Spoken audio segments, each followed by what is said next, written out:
So in the last lecture, we had started studying about proteins. जिस तरह से protein ਦੇ ਬਾਰੇ ਸ਼ੁਰੂ ਕੀਤਾ ਸੀ, मैं quickly run through कर देनी है ਤੁਹਾਨੂੰ ਦੱਸਣ ਵਾਸਤੇ so that you can recollect what we have studied. ਅਸੀਂ ਕੀਤਾ ਸੀਗਾ ਕਿ proteins ਜਿਹੜੇ ਨੇ they have come from the word protease. ਇਹਦਾ ਮਤਲਬ ਇਹ ਹੈ ਕਿ ਜਿਹੜੇ holding first place, ਜਿਹੜਾ ਪਹਿਲੇ ਨੰਬਰ ਤੇ ਆਏ ਸੀਗੇ, ਕਿਉਂਕਿ ਲਾਈਫ ਆਪਣੀ ਸਟਾਰਟ ਹੀ ਇਹਦੇ ਤੋਂ ਹੋਈ ਸੀਗੀ ਪ੍ਰੋਟੀਨਸ ਤੋਂ। और फिर ਅਸੀਂ ਦੱਸਿਆ ਸੀਗਾ ਕਿ they are part of our body, जिन्ने भी सॉफ्ट पोर्शन है साडे शरीर दा, नरम जड़े अंग बने हुए हैं, खून है, हार्मोन्स है, एंटीबॉडीज है, सारे दे बने हुए हैं। और फिर उस तो बाद अजी किता सीगा कि जिहड़ी दी कंपोजिशन है कि किस चीज दा बनया हुआ है, असी किता सीगा कि ये सारे कार्बोहाइड्रेट, प्रोटीन एंड फैट, ये तीन चीज़ां दा है ही बने हुए, कार्बन, हाइड्रोजन और ऑक्सीजन नु मिला के बने हुए हैं। और प्रोटीन विच की एक्स्ट्रा है, इट कंटेन्स नाइट्रोजन। ਇਹਦੇ ਵਿੱਚ ਕੀ ਚੀਜ਼ ਐਕਸਟਰਾ ਹੈ, ਇਟ ਹੈਜ਼ ਨਾਈਟ੍ਰੋਜਨ। और कई इस तरह के प्रोटीन है जिन्हां दे विच सल्फर है, फास्फोरस है, और कुछ ਇਹੋ ਜਿਹੇ ਨੇ ਜਿਨ੍ਹਾਂ ਚ आयरन है, आयोडीन है, कॉपर है। और फिर ਅਸੀਂ ਕੀਤਾ ਸੀਗਾ ਕਿ ਇਹਦੀ ਕੰਪੋਜੀਸ਼ਨ ਕੀ ਹੈ, ਇਹਦੀ ਬਣਤਰ ਕੀ ਹੈ, ਉਹ ਦੱਸਿਆ ਸੀਗਾ ਕਿ ਇਹਦੀ ਛੋਟੀ ਤੋਂ ਛੋਟੀ ਜਿਹੜੀ ਇਕਾਈ ਜਾਂ ਛੋਟੇ ਤੋਂ ਛੋਟਾ ਰੂਪ ਜਿਹੜਾ ਹੈ ਉਹ ਹੈ ਅਮੀਨੋ ਐਸਿਡ। तो अमीनो एसिड ਦਾ ਅਸੀਂ ਸਟਰਕਚਰ ਕੀਤੀ ਸੀ, ਉਹਦੇ ਚ ਅਸੀਂ ਦੱਸਿਆ ਸੀਗਾ ਕਿ ਇਹਦੇ ਵਿੱਚ ਅਮੀਨ ਗਰੁੱਪ ਹੈ, ਇਹਦੇ ਵਿੱਚ ਕਾਰਬੋਕਸਿਲ ਗਰੁੱਪ ਹੈ ਹਨਾ, ਇਹਦੇ ਬਾਰੇ ਆਪਾਂ ਗੱਲ ਕੀਤੀ ਸੀ। ਓਕੇ, ਤੇ ਨਾउ ਫਿਰ ਇਸ ਤੋਂ ਬਾਅਦ ਅਸੀਂ ਦੱਸਿਆ ਸੀਗਾ ਕਿ ਇਹੀ ਜਿਹੜੇ ਅਮੀਨੋ ਐਸਿਡ ਹੈ ਜਦੋਂ ਦੋ ਆਪਸ ਵਿੱਚ ਇਕੱਠੇ ਮਿਲ ਜਾਣਗੇ ਤਾਂ ਕੀ ਬਣ ਜਾਏਗਾ, ਡਾਈਪੈਪਟਾਈਡ ਬਣ ਜਾਏਗਾ। ਹਰਪ੍ਰੀਤ, ਅਸੀਂ ਦੱਸਿਆ ਸੀਗਾ ਕਿ ਅਮੀਨੋ ਐਸਿਡ ਇੱਕ ਦੇ ਨਾਲ ਜਦੋਂ ਦੂਸਰਾ ਮਿਲਦਾ ਹੈ ਤਾਂ ਇੱਕ ਪਾਣੀ ਦਾ ਮੋਲੀਕਿਊਲ ਬਾਹਰ ਨਿਕਲ ਜਾਂਦਾ ਹੈ, HOH। ਅਸੀਂ ਕੱਲ ਦੇਖਿਆ ਸੀਗਾ ਕਿ ਕਿਸ ਤਰ੍ਹਾਂ ਇਹਦੀ ਸਟਰਕਚਰ ਬਣਦਾ ਹੈ, ਡਾਈਪੈਪਟਾਈਡ ਬਣ ਜਾਂਦੀ ਹੈ। ਤਾਂ ਇਸ ਤਰ੍ਹਾਂ ਅਮੀਨੋ ਐਸਿਡ ਦੇ ਨਾਲ ਜਿਵੇਂ ਮਾਲਾ ਅਸੀਂ ਬਣਾ ਲਈਏ ਇਕੱਠੀ, ਇੱਕ ਅਮੀਨੋ ਐਸਿਡ ਉਹਦੇ ਨਾਲ ਦੂਜਾ ਅਮੀਨੋ ਐਸਿਡ, ਫਿਰ ਤੀਸਰਾ ਅਮੀਨੋ ਐਸਿਡ, ਚੌਥਾ ਅਮੀਨੋ ਐਸਿਡ, ਇੰਜ ਕਰਕੇ ਪੂਰੀ ਚੇਨ ਬਣ ਜਾਂਦੀ ਹੈ, ਉਹਨੂੰ ਅਸੀਂ ਕਹਿੰਦੇ ਹੈਗੇ ਆ ਪ੍ਰੋਟੀਨ। सो फिर ਅਸੀਂ ਦੱਸਿਆ ਸੀਗਾ ਐਸੈਂਸ਼ੀਅਲ ਅਮੀਨੋ ਐਸਿਡਸ ਦੇ ਬਾਰੇ ਗੱਲ ਕੀਤੀ ਸੀ। ਅਸੀਂ ਦੱਸਿਆ ਸੀਗਾ ਕਿ ਸਾਡੇ ਲਈ ਐਸੈਂਸ਼ੀਅਲ ਅਮੀਨੋ ਐਸਿਡ ਜਾਂ ਜ਼ਰੂਰੀ ਅਮੀਨੋ ਅਮਲ ਕਿੰਨੇ ਨੇ, 8। ਅਸੀਂ ਫਿਰ ਉਹਨਾਂ ਦੇ ਨਾਮ ਕੀਤੇ ਸੀ। ਫਿਰ ਅਸੀਂ ਇਹ ਵੀ ਦੇਖਿਆ ਸੀਗਾ ਕਿ ਬੱਚਿਆਂ ਵਾਸਤੇ ਜਿਹੜੇ ਨੇ 2 ਹੋਰ ਐਕਸਟਰਾ ਅਮੀਨੋ ਐਸਿਡ ਜਿਹੜੇ ਨੇ ਉਹ ਜ਼ਰੂਰੀ ਹੈ। ਔਰ ਫਿਰ ਉਸ ਤੋਂ ਬਾਅਦ ਵੀ ਦੱਸਿਆ ਸੀਗਾ ਕਿ ਬਾਕੀ ਜਿਹੜੇ ਨੇ ਅਮੀਨੋ ਐਸਿਡ वो गैर जरूरी है या नॉन असेंशियल है, क्योंकि साडा शरीर उन्हां दा निर्माण खुद कर सकता है। ठीक है, तो टोटल हुंदे हैं किन्ने अमीनो एसिड, 22 22 दे विचों दी किन्ने साडे लिए जरूरी है, 8, और बच्चों लिए किन्ने है, 10। नाउ मूविंग अहेड,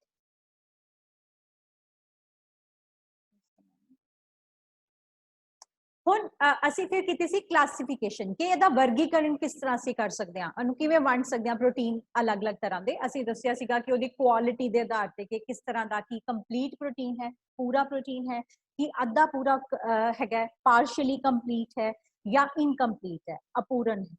ठीक है, देन फिर ਅਸੀਂ ਕੀਤਾ ਸੀਗਾ ਕਿ ਕਿਸ ਸੋਰਸ ਤੋਂ ਮਿਲਦਾ, ਉਹਦਾ ਸੋਮਾ ਕੀ ਹੈ, ਭੋਜਨ ਦਾ ਸੋਮਾ ਕੀ ਹੈ। ਉਹਦੇ ਚ ਅਸੀਂ ਕੀਤਾ ਸੀ ਐਨੀਮਲ ओरिजिन ਦੇ ਔਰ ਵੈਜੀਟੇਬਲ ओरिजिन ਦੇ, ਕਿ ਸਾਨੂੰ ਪ੍ਰੋਟੀਨ ਕਿਹੜੇ-ਕਿਹੜੇ ਸੋਮਿਆਂ ਤੋਂ ਪ੍ਰਾਪਤ ਹੁੰਦਾ। फिर ਅਸੀਂ ਕੀਤਾ ਸੀਗਾ ਕਿ ਉਹਦੀ ਫਿਜ਼ੀਕਲ ਤੇ ਕੈਮੀਕਲ ਪ੍ਰੋਪਰਟੀਜ਼ ਤੋਂ, ਕਿ ਉਹਦਾ ਸ਼ਕਲ ਕਿਸ ਤਰ੍ਹਾਂ ਦੀ ਹੈ ਪ੍ਰੋਟੀਨ ਦੀ, ਜੇ ਆਪਾਂ ਮਾਈਕਰੋਸਕੋਪਿਕਲੀ ਦੇਖੀਏ ਕਿਸ ਦਾ ਬਣਤਰ ਕਿਸ ਤਰ੍ਹਾਂ ਦੀ ਹੈ ਜਾਂ ਕਿਵੇਂ ਦੀ ਰਿਐਕਸ਼ਨ ਦਿੰਦਾ ਹੈ। ਉਹਦੇ ਵਿੱਚ ਅਸੀਂ ਕੀਤਾ ਸੀਗਾ ਜਾਂ ਤਾਂ ਬਿਲਕੁਲ ਸਿੰਪਲ ਪ੍ਰੋਟੀਨ ਹੋਏਗਾ ਜਿਹਦੇ ਚ ਸਿਰਫ ਔਰ ਸਿਰਫ ਅਮੀਨੋ ਐਸਿਡਸ ਹੋਣਗੇ, ਦੂਜਾ ਇਹੋ ਜਿਹਾ ਹੋਏਗਾ ਜਿਹਦੇ ਵਿੱਚ ਅਮੀਨੋ ਐਸਿਡ ਮਤਲਬ ਪ੍ਰੋਟੀਨ ਜਿਹੜੇ ਨੇ ਉਹ ਕਿਸੇ ਹੋਰ ਮੈਕਰੋਨਿਊਟ੍ਰੀਐਂਟ ਦੇ ਨਾਲ ਜਾਂ ਮਿਨਰਲ ਦੇ ਨਾਲ ਜੁੜਨਗੇ।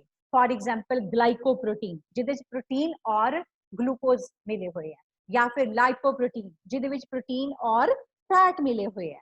ते तीसरा असीं कीता सी डिराइव्ड प्रोटीन, जदों असीं प्रोटीन नूं हाइड्रोलाइज करांगे, जदों असीं प्रोटीन नूं तोड़ दांगे, सोचो लंबी सारी चेन है, उन्होंने विचों विचों तोड़ दांगे तो जिहड़े अद्धे टुटे फुटे प्रोटीन्स हैं असीं उन्हां नूं कहांगे डिराइव्ड प्रोटीन, प्राप्त किए हुए प्रोटीन। ਇੱਥੋਂ ਤੱਕ ਕੀਤਾ ਸੀ आई थिंक ਅਸੀਂ। ਹੁਣ ਆਪਾਂ ਅੱਜ ਕਰਦੇ ਹਾਂ ਕਿ what are the functions, ਸਾਡੇ ਲਈ ਪ੍ਰੋਟੀਨ ਦੇ ਕੰਮ ਕੀ ਹੈ, ਸਾਡੇ ਸਰੀਰ ਲਈ ਕੀ ਕੰਮ ਕਰਦਾ ਹੈ। ਤਾਂ ਪਹਿਲਾ ਕੰਮ ਜਿਹੜਾ ਹੈ, ਜਿਵੇਂ ਤੁਹਾਨੂੰ ਦੱਸਿਆ ਸੀਗਾ ਕਿ ਸਰੀਰ ਦਾ ਜਿਹੜਾ ਨਿਰਮਾਣ ਕਰਦਾ ਹੈ ਸਾਡਾ, ਔਰ निर्माण करन दे नाल ਉਹਨੂੰ growth ਦੇ ਵਿੱਚ ਵੀ help ਕਰਦਾ ਹੈ, ਵਧਣ ਫੁੱਲਣ ਦੇ ਵਿੱਚ ਮਦਦ ਕਰਦਾ ਹੈ। ਜਿਸ ਤਰ੍ਹਾਂ ਆਪਾਂ ਜਦੋਂ ਪੈਦਾ ਹੋਏ ਸੀਗੇ ਆਪਣਾ weight ਕਿੰਨਾ ਸੀਗਾ 3 ਕਿਲੋ 3.25 ਕਿਲੋ, ਔਰ ਉਸ ਤੋਂ ਬਾਅਦ ਵਿੱਚ ਇੰਨਾ weight ਕਿਵੇਂ ਵੱਧ ਗਿਆ, ਆਪਣੀ ਹਾਈਟ ਜਿਹੜੀ ਇੰਨੀ ਅਸੀਂ ਛੋਟੇ ਜਿਹੇ ਸੀਗੇ ਇੰਨੇ ਅਸੀਂ ਲੰਬੇ ਵੱਡੇ ਸਾਰੇ ਕਿਸ ਤਰ੍ਹਾਂ ਹੋ ਗਏ। that is all ਕਿ ਜਿਹੜਾ ਅਸੀਂ ਫੂਡ ਖਾਇਆ ਉਹਦੇ ਚ ਸਪੈਸ਼ਲੀ ਪ੍ਰੋਟੀਨ ਜਿਨੇ ਸਾਡੇ ਸੈਲਸ ਦਾ ਨੰਬਰ ਵਧਾਇਆ, ਸਾਡੀਆਂ ਹੱਡੀਆਂ ਜਿਹੜੀਆਂ ਨੇ ਉਹਨਾਂ ਦੀ ਲੈਂਥ ਗੇਨ ਕਰਨ ਦੇ ਵਿੱਚ ਹੈਲਪ ਕੀਤੀ। सेकेंड कम है that is formation of enzymes and hormone. ਜਿਹੜਾ ਇੱਕ ਹੋਰ ਇੰਪੋਰਟੈਂਟ ਕੰਮ ਹੈ ਪ੍ਰੋਟੀਨ ਦਾ ਕਿ ਇਹਦੇ ਜਿੰਨੇ ਵੀ ਸਾਡੇ ਸਰੀਰ ਦੇ ਵਿੱਚ ਐਂਜ਼ਾਈਮਸ, ਹੁਣ ਐਂਜ਼ਾਈਮਸ ਕੀ ਨੇ, ਇਹੋ ਜਿਹੇ ਤੱਤ ਹੈ ਭੋਜਨ ਦੇ ਵਿੱਚ ਜਿਹੜੇ ਸਾਨੂੰ ਪ੍ਰਾਪਤ ਹੁੰਦੇ ਹੈ ਜਿਹੜੇ ਸਾਡੇ ਬਹੁਤ ਸਾਰੀਆਂ ਸਰੀਰ ਦੇ ਵਿੱਚ ਹਾਜ਼ਮੇ ਦੀ ਕਿਰਿਆ ਜਾਂ ਬਹੁਤ ਸਾਰੀ ਕਿਰਿਆਵਾਂ ਨੂੰ ਸਹੀ ਤਰੀਕੇ ਦੇ ਨਾਲ ਕਰਨ ਦੇ ਵਿੱਚ ਮਦਦ ਕਰਦੇ ਹਨ। ਜਿਵੇਂ ਫॉर एग्जांपल ਕਾਰਬੋਹਾਈਡਰੇਟ ਹਜ਼ਮ ਕਰਨੇ ਆ, प्रोटीन हजम करने हैं, फैट हजम करने हैं, ये किसी भी क्रिया ਨੂੰ ਤੇਜ਼ੀ ਦੇ ਨਾਲ ਕਰਨ ਦੇ ਵਿੱਚ ਮਦਦ ਕਰਦੇ ਹੈ।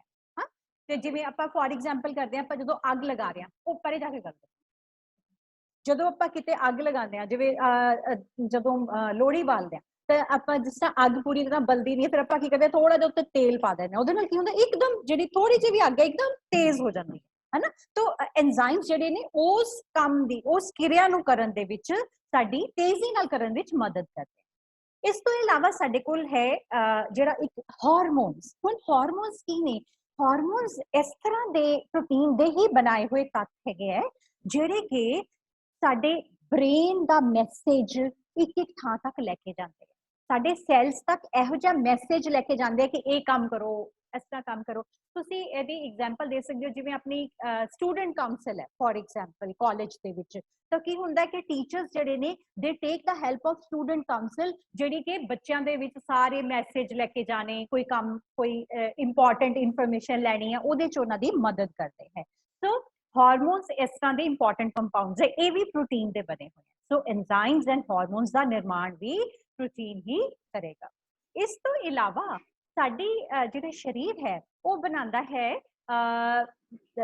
ਜਿਹੜੇ ਇਮਿਊਨੋਗਲੋਬਿਨਸ, ਉਹ ਸਾਡਾ ਪ੍ਰੋਟੀਨ ਤੋਂ ਬਣਾਉਂਦਾ ਹੈ। ਹੁਣ ਵਾਟ ਆਰ ਥੀਸ ਇਮਿਊਨੋਗਲੋਬਿਨਸ? ਇਮਿਊਨੋਗਲੋਬਿਨਸ ਪ੍ਰੋਟੀਨ ਦੇ ਬਣੇ ਹੋਏ ऐसे छोटे छोटे सेल हैं ਜਿਹੜੇ ਸਾਨੂੰ ਸਾਡੇ ਸਰੀਰ ਨੂੰ ਬਿਮਾਰੀਆਂ ਤੋਂ ਬਚਾਉਂਦੇ। ਹੁਣ ਜਿਵੇਂ ਆਪਾਂ ਅੱਜ ਕੱਲ ਹੁਣ ਕੋਵਿਡ ਦੇ ਟਾਈਮ ਤੇ ਇਮਿਊਨਿਟੀ ਦੀ ਇੰਨੀ ਗੱਲ ਕਰ ਰਹੇ ਸੀਗੇ ਕਿ ਇਮਿਊਨਿਟੀ ਸਟਰੋਂਗ ਹੋਣੀ ਚਾਹੀਦੀ ਹੈ, ਸਾਨੂੰ ਸੈਲਸ ਚਾਹੀਦੇ ਨੇ, ਤਾਂ ਇਹ ਸਾਰੀਆਂ ਕੰਮ ਕਰਨ ਵਾਸਤੇ ਇਹੋ ਜਿਹੇ ਸੈਲਸ ਚਾਹੀਦੇ ਨੇ ਜਿਹੜੇ ਕਿ ਬਿਮਾਰੀਆਂ ਤੋਂ ਬਚਾਣਗੇ, ਇਹੋ ਜਿਹੇ ਸੈਲਸ ਚਾਹੀਦੇ ਆ ਜਿਹੜੇ ਵਾਇਰਸ ਬੈਕਟੀਰੀਆ ਨੂੰ ਅਟੈਕ ਕਰਨਗੇ। ਐਸੇ ਸਪੈਸ਼ਲਾਈਜ਼ਡ ਸੈਲਸ ਨੂੰ ਅਸੀਂ ਕਹਿੰਦੇ ਆ ਇਮਿਊਨੋਗਲੋਬਿਨ। ਤੇ ਗਲੋਬਿਨ ਜਿਵੇਂ ਨਾਮ ਹੀ ਦੱਸਦਾ ਕਿ ਪ੍ਰੋਟੀਨ ਦਾ ਬਣਿਆ ਹੋਇਆ ਹੈ। ਸੋ ਇਹਦਾ ਮਤਲਬ ਇਮਿਊਨਿਟੀ ਵਾਲੇ ਜਿਹੜੇ ਸਾਡੇ ਸੈਲਸ ਨੇ ਉਹ ਵੀ ਪ੍ਰੋਟੀਨ ਦੇ ਬਣੇ ਹੋਏ ਆ। ਇੱਕ ਹੈਗਾ ਸਿੰਥੇਸਿਸ ਆਫ ਹੀਮੋਗਲੋਬਿਨ। ਹੀਮੋਗਲੋਬਿਨ ਦਾ ਨਿਰਮਾਣ ਵੀ ਸਾਡਾ ਜਿਹੜਾ ਹੈ ਉਹ ਪ੍ਰੋਟੀਨ ਤੋਂ ਹੁੰਦਾ ਹੈ। ਹੁਣ ਇਹਦੇ ਹੀਮੋਗਲੋਬਿਨ ਦਾ ਨਾ ਸਟਰਕਚਰ ਕੀ, ਹੀਮੋਗਲੋਬਿਨ ਕੀ ਚੀਜ਼ ਹੈ, ਇਹ ਸਾਡੇ ਖੂਨ ਦੇ ਵਿੱਚ ਇੱਕ ਇਸ ਤਰ੍ਹਾਂ ਦਾ ਪ੍ਰੋਟੀਨ ਦਾ ਬਣਿਆ ਹੋਇਆ ਪਦਾਰਥ ਹੈ ਜਿਹੜਾ ਕਿ ਸਾਡੇ ਜਦੋਂ ਅਸੀਂ ਸਾਹ ਲੈਂਦੇ ਆ ਨਾ ਆਕਸੀਜਨ ਨੂੰ ਕੈਰੀ ਕਰਨ ਦੇ ਵਿੱਚ ਮਦਦ ਕਰੇਗਾ। ਆਕਸੀਜਨ ਨੂੰ ਆਪਣੇ ਲੰਗਸ ਤੋਂ ਜਿਹੜੇ ਸਾਡੇ ਫੇਫੜੇ ਹੈ ਇਹਦੇ ਤੋਂ ਖੂਨ ਦੇ ਵਿੱਚ ਲੈ ਲੈ ਕੇ ਜਾਏਗਾ, ਹੈਡ ਟੂ ਟੋ ਸਪਲਾਈ ਦੇਗਾ ਤਾਂ ਕਿ ਜਦੋਂ ਵੀ ਸਰੀਰ ਨੂੰ ਜ਼ਰੂਰਤ ਹੈ ਜਿਹੜੇ ਵੀ ਸੈਲਸ ਨੂੰ ਜ਼ਰੂਰਤ ਹੈ ਆਕਸੀਜਨ ਨੂੰ ਇਹਦੇ ਤੋਂ ਹੀਮੋਗਲੋਬਿਨ ਤੋਂ ਖਿੱਚ ਲੈਣਗੇ। ਤਾਂ ਹੀਮੋਗਲੋਬਿਨ ਜਿਵੇਂ ਨਾਮ ਹੀ ਦੱਸਦੇ ਹੈ ਇਹਦਾ ਸਟਰਕਚਰ ਪਤਾ ਬੜਾ ਇੰਟਰਸਟਿੰਗ ਹੈ। ਇਹਦਾ ਸਟਰਕਚਰ ਕਿਸ ਤਰ੍ਹਾਂ ਦਾ ਹੈਗਾ, ਤੁਸੀਂ ਇਮੇजिन ਕਰੋ ਕਿ ਚਾਰ ਛੋਟੇ ਛੋਟੇ ਗੋਲ ਹੈ, मतलब एक चौरस जी चीज है ਜਿਹਦੇ ਚਾਰ ਗੋਲ ਚੀਜ਼ਾਂ ਬਣੀਆਂ ਹੋਈਆਂ ਨੇ ਔਰ ਉਹਦੇ ਸੈਂਟਰ ਦੇ ਵਿੱਚ ਇੱਕ ਹੀਮ ਲੱਗਿਆ ਹੋਇਆ ਹੈ। ਹੀਮ ਇਜ਼ ਆਇਰਨ, ਲੋਹਾ ਜਿਹੜਾ ਹੈ ਉਹ ਲੱਗਿਆ ਹੋਇਆ ਹੈ। ਤੇ ਉਹ ਕਿਸ ਤਰ੍ਹਾਂ ਸੈਟਿੰਗ ਹੋਈ ਹੁੰਦੀ ਹੈ, ਜਿਵੇਂ ਕਿ ਆਪਾਂ ਕੋਈ ਸੋਲਿਟੇਅਰ ਦੀ ਰਿੰਗ ਪਾਉਂਦੇ ਆ, ਇੱਕ ਨਗ ਵਾਲੀ ਜਿਹੜੀ ਆਪਾਂ ਰਿੰਗ ਪਾਉਂਦੇ ਆ, ਤੁਸੀਂ ਦੇਖਿਆ ਹੋਏਗਾ ਉਹਦਾ ਜਿਹੜਾ ਫਰੇਮ ਹੈ ਉਹ ਇਸ ਤਰ੍ਹਾਂ ਬਣਿਆ ਹੁੰਦਾ ਫਰੇਮ, ਔਰ ਫਰੇਮ ਦੇ ਵਿੱਚ ਇੱਕ ਹੀਰਾ ਜੜਿਆ ਹੁੰਦਾ। ਸੋ ਇਹ ਜਿਹੜਾ ਫਰੇਮ ਬਣਿਆ ਹੋਇਆ ਹੈਗਾ ਇਹਨੂੰ ਕਹਿੰਦੇ ਗਲੋਬਿਨ, ਔਰ ਉਹਦੇ ਚ ਹੀਮ ਇੱਕ ਤੁਸੀਂ ਕਹਿ ਸਕਦੇ ਹੋ ਡਾਇਮੰਡ ਵਾਂਗੂ ਲੱਗਿਆ ਹੁੰਦਾ ਹੈ। तो हीमोग्लोबिन का निर्माण भी ग्लोबिन पार्ट कित्थों आया, वो प्रोटीन है। तो इन ए वे एक कॉन्जुगेटेड प्रोटीन है। तो ये काम हो गए इंपॉर्टेंट। इस तो इलावा ये होर भी इंपॉर्टेंट काम है, मैं हुणे दस दिया। To regulate body processes. साडे शरीर दे किन्नियां ही क्रियावां करन दे विच सानू प्रोटीन दी जरूरत हुंदी है। हुण इंपॉर्टेंट क्रियावां शरीर दे विच किहड़ियां-किहड़ियां है, जिवें फॉर एग्जांपल साडे एक बड़ा इंपॉर्टेंट, ध्यान नाल सुनना, एक इंपॉर्टेंट काम है कि जिन्ने भी साडे शरीर दे सैल हैं, जिवें आपां सबने सैल बचपन दे आपां बनांदे आ रहे हैं, आपां नूं पता स्ट्रक्चर ओदा सैल दा स्ट्रक्चर किवें दा है। ये सैल जिहड़े ने ये पूरे ग्रेप्स वांगू, अंगूरां वांगू प्रॉपर कह लो कि जूसी है, जूस जिवें अंदर भरिया हुंदा है उस तरह दा है, उन्हां दी शक्ल सूरत इस तरह दी है। और वो तां ही बनी हुंदी है, ठीक तरीके दे नाल रहिंदी है कि जदों प्रोटीन साडे खून दे विच मतलब सैल तो बाहर जदों ओदा सही मात्रा दे विच मौजूद हुंदा है, तां ही जिहड़ा सैल है सोहणे तरीके दे नाल जूसी और ओदी शक्ल सूरत बिल्कुल वधिया रहिंदी है। तुसीं हुण इमेजिन करो जदों जिहड़े ग्रेप्स हैं या अंगूर हैं उन्हां दे विचों दी पुराने हो जांदे है, या तुसीं सौगी देखी है, किशमिश जिहनूं आपां कहंदे हां, ओहदे च की हुंदा है, ओही ग्रेप्स जिहड़े ने ओह की है, ओहदे चों पानी निकल गया तो पूरीआं झुरड़ियां झुरड़ियां जे ओहदे च आ गईयां। तो साडे जिहड़े सैल्स ने उन्हां नूं ग्रेप्स वांगू रखण वास्ते, ताकि उन्हां दे भी अंदर प्रॉपर पानी और उन्हां दा जिहड़ा भी सैल्स ने ओह सही ओहदे आकार विच रहण, पूरे वधिया तरीके दे नाल रहण, ओहदे वास्ते प्रोटीन अपना इंपॉर्टेंट काम करता है। जे प्रोटीन की मात्रा घटती है तो जिहड़े सैल्स ने वो भी श्रिंक होने शुरू हो जाते हैं। किवें हुंदे आपां बात गल करांगे। इस तो इलावा होर इहदा एक इंपॉर्टेंट काम है, वो है एसिड बेस बैलेंस बनाना, शरीर दे विच तेजाबीपन और खारेपन दा आपस दे विच जिहड़ा एक संतुलन बनिया है उहनूं बना के रखना। हुण जिवें तुहानूं मैं दस्सिया सीगा कि साडे शरीर दे विच जिस तरह खून है ਉਹਦੀ pH या तेजाबीपन या खारेपन ਦਾ ਜਿਹੜਾ ਉਹਦਾ एसिडिटी और बेस ਦਾ ਜਿਹੜਾ ਲੈਵਲ ਹੈ ਉਹ ਪਤਾ ਕਿਹਦੇ ਤੇ ਸੈੱਟ ਹੈ। ਸਾਡੀ ਬਾਡੀ ਦੀ ਬੇਸਿਕ pH है 7.4, स्लाइटली अल्कलाइन है, थोड़ी जी खारी है। तो वो क्योंकि प्रोटीन दे कोल एक कैपेसिटी है, आप ਜਿਹੜੇ ਨੇ ਉਹਨਾਂ ਨੇ ਖਾਰਾਪਨ ਲੈ ਕੇ ਆ ਸਕਦੇ ਨੇ, ਉਹਦੇ ਕਰਕੇ ਇਹਨਾਂ ਦੇ ਕੋਲੇ शक्ति है कि वो एसिड बेस का बैलेंस बना के रखन। जदों भी प्रोटीन का इनबैलेंस आता है शरीर के अंदर एसिड ते बेस का बैलेंस खराब हो जाता है। इस तो इलावा होर की काम करते हैं साडे शरीर की क्रियावां नूं करन वास्ते एक बहुत इंपॉर्टेंट काम है, वो एक ही चीज है, एक असेंशियल अमीनो एसिड है जिहदा नाम है ट्रिप्टोफैन। आपां गल कीती हुई है ट्रिप्टोफैन। हुण ये ट्रिप्टोफैन दा मैं नाम क्यों लै रही हां इत्थे, ये जो ट्रिप्टोफैन है ना, ये एक हेल्प करेगा ऐसे विटामिन नूं बनाउण दी जिहड़ा कि साडे बी कॉम्पलैक्स दा पार्ट है। जिवें आपां बी कॉम्पलैक्स दी गल करदे हां, आपां सबने गोलियां भी खादियां, बीकासोल दा कैप्सूल या कुछ हो, जिहड़ी एक विटामिन बी कॉम्पलैक्स दा विटामिन है जिहदा नाम है नायसिन। ये नायसिन दा निर्माण जिहड़ा है वो करन दे विच सानू ट्रिप्टोफैन के थ्रू ही हो सकता है। तो ये ट्रिप्टोफैन की चीज है, it is an amino acid. और इस तो इलावा एक होर एसेंशियल अमीनो एसिड है जिहदा नाम है मिथ्योनिन। जिहड़े आपां 8 इंपॉर्टेंट अमीनो एसिड कीते सी ना एसेंशियल अमीनो एसिड, ओदा ही एक पार्ट है मिथ्योनिन। और ये मिथ्योनिन तो एक खास तरह का एक कंपाउंड या एक तत्व बनाया जाता है जिहदा नाम है कोलीन। हुण मैं इहदा नाम कोलीन का नाम क्यों लिया, नायसिन ता बी कॉम्पलैक्स का विटामिन हैगा, ये अपने बी कॉम्पलैक्स विटामिन वाले अपने काम करेगा, पर कोलीन की काम करता है। हुण कोलीन की काम करता है, इहदा निर्माण मिथ्योनिन तो कोलीन का निर्माण जिहड़ा है ये हुंदा है साडे लीवर दे विच, मेदे दे जिगर दे विच हुंदा है। और ਇਹ ਕੀ ਕਰਦਾ ਹੈ ਕੰਮ, ਕੋਲੀਨ ਦਾ ਕੰਮ ਕੀ ਹੈ, ਸਾਡੇ ਜਿਹੜੇ ਲਿਵਰ ਦੇ ਸੈਲਸ ਨੇ ਉਹਨਾਂ ਦੇ ਆਸ-ਪਾਸ ਚਰਬੀ ਨਾ ਜਮਾ ਹੋ ਜਾਏ, ਉਹਦੇ ਸੈਲਸ ਵਧੀਆ ਤਰੀਕੇ ਨਾਲ ਕੰਮ ਕਰ ਸਕਣ, ਲਚਕ ਨਾਲ ਕੰਮ ਕਰ ਸਕਣ, ਉਹਦੇ ਵਾਸਤੇ ਸਾਨੂੰ ਕੋਲੀਨ ਦੀ ਜ਼ਰੂਰਤ ਹੈ। ਸੋ ਇਹ ਵੀ ਇੱਕ ਬਹੁਤ ਇੰਪੋਰਟੈਂਟ ਕੰਮ ਹੈ ਸਾਡੀ ਲਿਵਰ ਦੀ ਹੈਲਥ ਵਾਸਤੇ, ਇਸ ਕਰਕੇ ਸਾਨੂੰ ਪ੍ਰੋਟੀਨ ਦੀ ਜ਼ਰੂਰਤ ਹੈ। इस तो इलावा हीमोग्लोबिन की आपां गल कर ही लई है कि उहदे निर्माण वास्ते, क्योंकि हीमोग्लोबिन का काम की है, उन्हें ऑक्सीजन नूं कैरी करना है। जिहड़ी हीमोग्लोबिन है ना एक ट्रक तरह का काम करता है, ट्रक वाला काम करता है। की करेगा वो साडे जदों खून अपने फेफड़ियां विच पहुंचेगा तो की होएगा कि उहदे विचों दी साडे फेफड़े ने ऑक्सीजन नूं खिंच लैणगे हवा चों, और साडे हीमोग्लोबिन दे उपर वो ऑक्सीजन सवार हो जाएगी। और ऑक्सीजन नू लैके सारा ट्रक अपने हेड टू टो साडे एक एक अंग तक एक एक सैल तक ऑक्सीजन पहुंचा देगा। सैल्स ਉਹਨੂੰ ਵਰਤ ਲੈਣਗੇ ਆਕਸੀਜਨ ਨੂੰ ਔਰ ਉਸ ਤੋਂ ਬਾਅਦ ਵਿੱਚ ਬਾਹਰ ਕੀ ਕੱਢ ਦੇਣਗੇ ਕਿ ਕਾਰਬਨ ਡਾਈਆਕਸਾਈਡ। ਫਿਰ ਇਹੀ ਹੀਮੋਗਲੋबिन ਜਿਹੜਾ ਹੈਗਾ ਇਹ ਉਹਨੂੰ ਕਾਰਬਨ ਡਾਈਆਕਸਾਈਡ ਨੂੰ ਲੈ ਕੇ ਫਿਰ ਆਪਣੇ ਫੇਫੜਿਆਂ ਤੱਕ ਚਲਾ ਜਾਏਗਾ। ਕਾਰਬਨ ਡਾਈਆਕਸਾਈਡ ਬਾਹਰ ਨਿਕਲ ਜਾਏਗੀ, ਆਕਸੀਜਨ ਨੂੰ ਫਿਰ ਲੈ ਕੇ। तो ट्रक कह लो ਜਿਹੜਾ ਚੱਲਦਾ ਹੀ ਰਹਿੰਦਾ ਚੱਲਦਾ ਹੀ ਰਹਿੰਦਾ। तो ਇਹ ਸਰੀਰ ਦੀਆਂ ਕਿਰਿਆਵਾਂ ਨੂੰ ਕਰਾਉਣ ਵਾਸਤੇ ਪ੍ਰੋਟੀਨ ਕਿੱਥੇ ਕਿੱਥੇ ਕੰਮ ਆਇਆ। ਪਹਿਲਾ ਤੇ ਇੱਕ ਇਹੀ ਹੈ ਕਿ ਸੈਲਸ ਜਿਹੜੇ ਨੇ ਉਹਨਾਂ ਦੀ ਸ਼ਕਲ ਔਰ ਉਹਦੇ ਵਿੱਚ ਦਾ ਜਿਹੜਾ ਜਿੰਨੇ ਵੀ ਤੱਤ ਨੇ ਜਿਹੜੇ ਵੀ ਸੈਲ ਦੇ ਪਾਰਟਸ ਨੇ ਉਹ ਸਹੀ ਸ਼ੇਪ ਵਿੱਚ ਰਹਿਣ, ਉਸ ਕਰਕੇ ਪਲਮ ਰਵੇ, ਪ੍ਰੋਪਰ ਉਹਦੇ ਜੂਸੀ ਬਣਿਆ ਰਵੇ ਸੈਲ, ਉਹਦੇ ਵਾਸਤੇ ਸਾਨੂੰ ਪ੍ਰੋਟੀਨ ਦੀ ਜ਼ਰੂਰਤ ਹੈ। ਦੂਜਾ ਅਸੀਂ ਕੀਤਾ ਕਿ ਤੇਜ਼ਾਬੀ ਔਰ ਖਾਰੇਪਨ ਨੂੰ ਮੇਨਟੇਨ ਕਰਨ ਵਾਸਤੇ ਇਹਦੀ ਜ਼ਰੂਰਤ ਹੈ।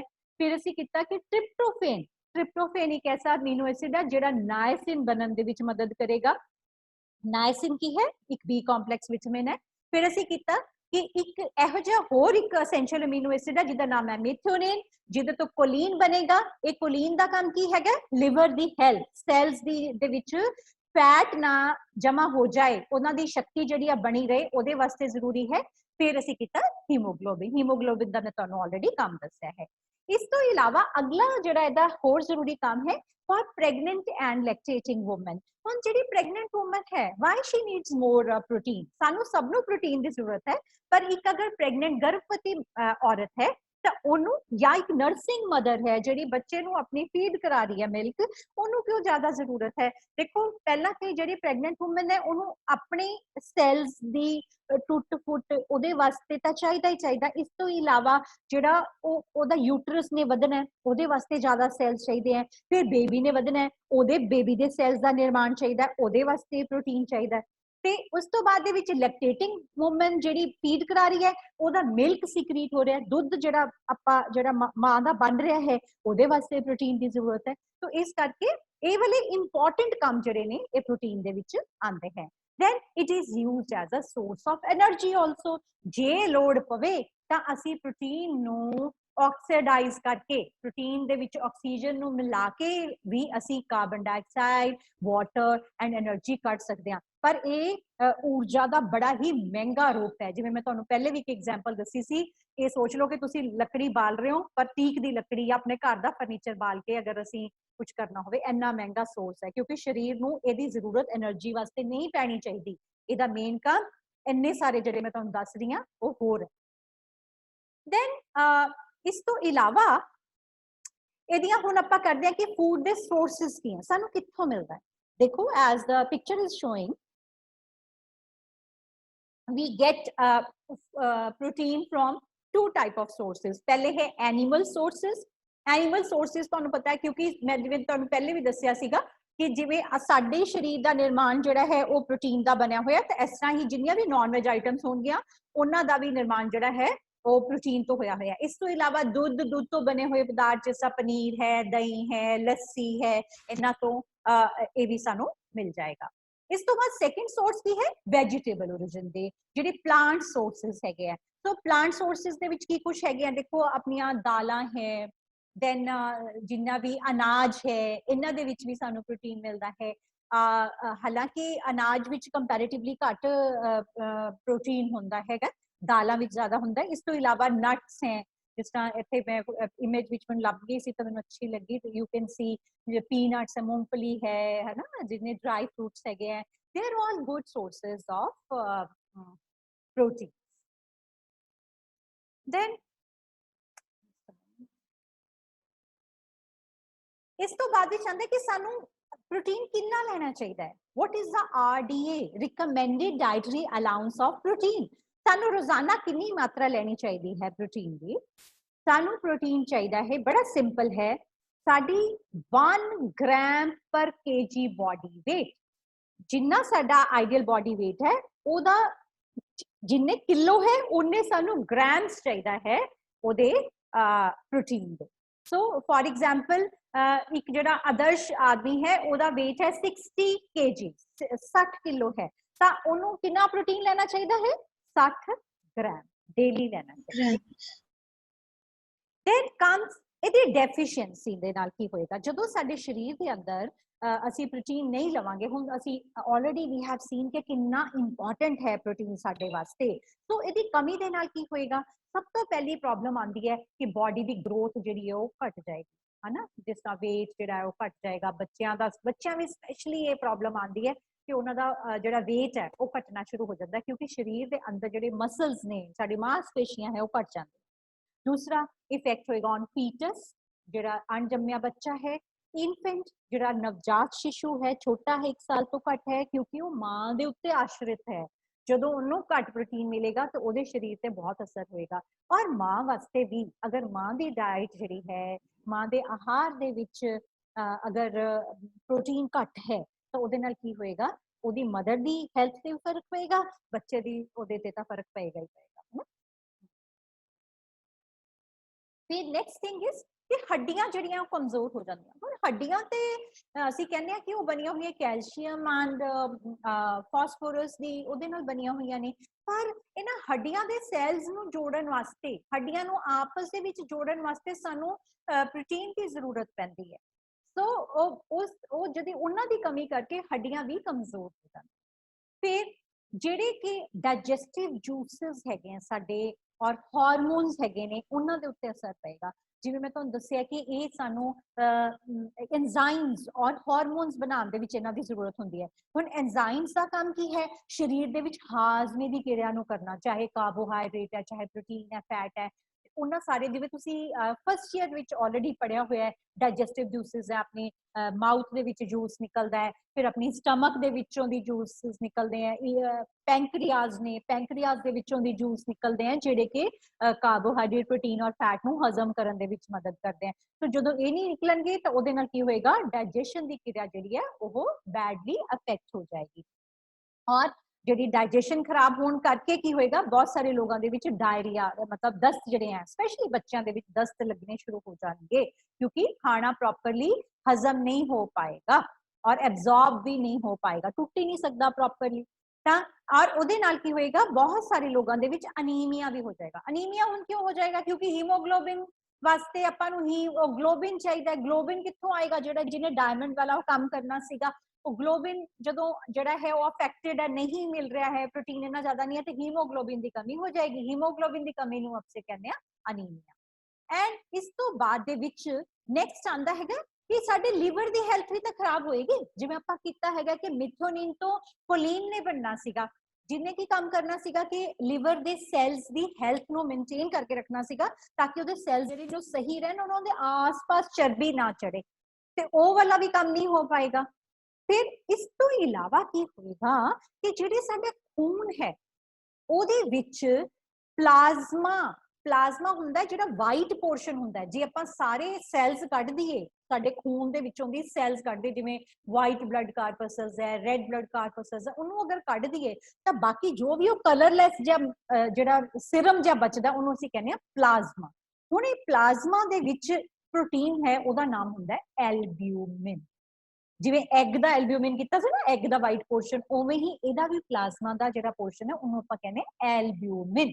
ਤਾਂ ਇਹ ਕੀ ਹੁੰਦਾ ਹੈ, ਜਦੋਂ ਇਹ ਘਟ ਜਾਏਗਾ, ਕਿਉਂਕਿ ਪ੍ਰੋਟੀਨ ਨਹੀਂ ਹੈਗਾ, ਤੇ ਉਹਦੇ ਕਰਕੇ ਖੂਨ ਦੇ ਵਿੱਚ, ਖੂਨ ਕਹਿ ਲਓ ਪਤਲਾ ਹੋ ਗਿਆ ਇੱਕ ਕਿਸਮ ਦੇ ਨਾਲ।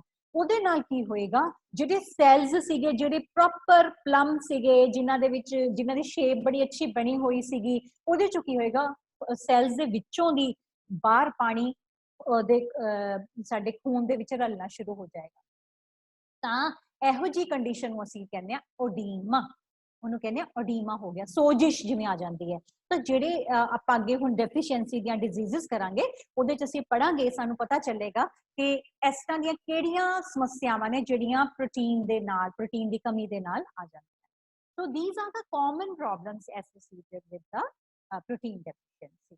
ਸੋ I think ਅੱਜ ਲਈ ਆਪਾਂ ਇੰਨਾ ਹੀ ਕਰੀਏ। Let me C if deficiency diseases ਜਿਹੜੀ ਆਪਾਂ ਨੈਕਸਟ ਲੈਕਚਰ ਦੇ ਵਿੱਚ ਕਰਾਂਗੇ, ਉਹ ਅਸੀਂ ਇਹਨੂੰ ਜਿਹੜੀ ਦੀ ਡੈਫੀਸ਼ੀਐਂਸੀ ਇਹਨੂੰ ਕਹਿੰਦੇ ਹੈ protein energy ਮੈਲਨਿਊਟ੍ਰੀਸ਼ਨ।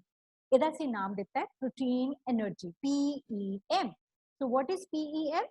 Protein, E is for energy, M is for malnutrition, ਕੁਪੋਸ਼ਣ। और किस किस का कुपोषण है, प्रोटीन का और एनर्जी का। तो इस करके बहुत सारिया चीज़ां कार्बोहाइड्रेट दी और प्रोटीन की टोटल कमी दे नाल जिहड़ियां आंदियां ने वो असीं इहदे विच डिस्कस करांगे। तो पहली जिहड़ी है कमी हुंदी है वो किस तरह मैनीफेस्ट हुंदी है, किद्दां सानू देखण लई मिलदी है, उहनूं कहंदे क्वाशियोकर। दूजी जिहड़ी सानू लक्षण दिखदे हैं उहनूं असीं कहंदे हैं मैरास्मस। तीसरी नूं कहंदे हैं मैरास्मिक क्वाशियोकर, जिहदे विच कुछ क्वाशियोकर दे लक्षण होणगे, कुछ मैरास्मस दे होणगे मिक्सचर, मतलब ना पूरी तरह नाल क्वाशियोकर लगदा है ना पूरा मैरास्मस लगदा है। तो ये नाम मैं इस करके ले आया ताकि तुसी जदों मैं पढ़ावां तुहानू ये ना लगे कि मैडम ने पता नहीं की कराना शुरू कर दिता है। Okay, so in the next lecture I shall be taking about this protein energy management. So I think we should finish our class here.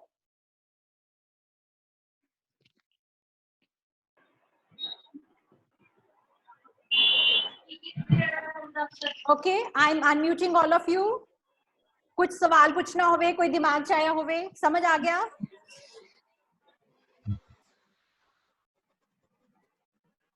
कुछ सवाल पूछना होवे? मनदीप को शेरा वाली मां नहीं, तुसी इत्थे पूछो, प्रोटीन वाली मां बैठी इत्थे। शेरा वाली वो शेरा वाली मां दी गल नहीं करो, तुसी हले प्रोटीन वाली मां दी गल करो। हाँ जी, एनी क्वेरीज, कुछ पूछना चाहते हो? समझ आ गया बेटा? देखो बिकॉज बेटा मैं तो देख नहीं सकती, मैं तो एक्सप्रेशन नहीं समझ आ रहे मैनू, आई कैन नॉट सी, है ना? तो इस करके if you have any queries kindly put, kindly ask. कुछ है समझ आ गया? Yes ma'am. या सारा समझ आ गया या कुछ भी समझ नहीं आया या सो गए तुसी? नहीं मैम समझ आ गया। हाँ पता की है, एक सेकंड मैंने रिकॉर्डिंग बंद कर लें, 2 मिनट।